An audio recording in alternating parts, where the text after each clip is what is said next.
Hi everybody, it's time for your Farm and Ranch News. Well, in some disappointing news for the U.S. livestock industry, the Federal Motor Carrier Safety Administration has denied an exemption application over hours of service rules for hauling livestock. Livestock groups asked FMCSA back in 2019 to allow a total of 15 hours in a 16-hour period.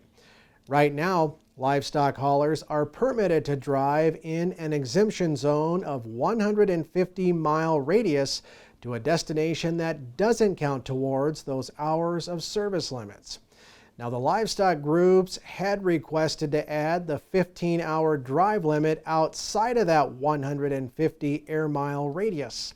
The request applied to all livestock, insect, and aquatic animal haulers, and of course, their drivers.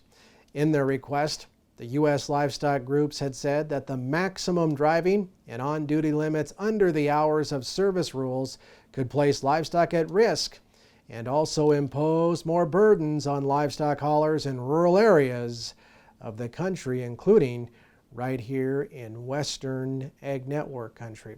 And of course, this is just one of the many issues being talked about this week in Casper during the Wyoming Natural Resource Rendezvous, which is underway and includes the Wyoming Stock Growers Association, the Wyoming Wool Growers Association, as well as the Wyoming Association of Conservation Districts. And finally today, over the weekend, the U.S. Senate passed a bill to avoid a potentially catastrophic U.S. railroad strike, sending the bill to the president's desk for his signature. Without action, a strike could have taken place on December 9th.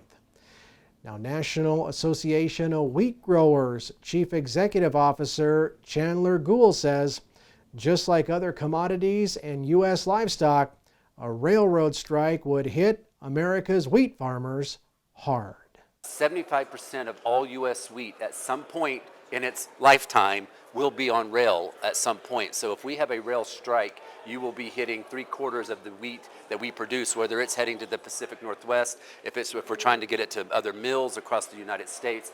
It's going to hit wheat very hard if we're not able to avoid this strike. So at least for now, a rail strike has been avoided. But of course, in the meantime, it's back to the negotiating table for both the unions and railroads to start hammering out a more permanent solution. That's a look at your Farm and Ranch News. Have a great day.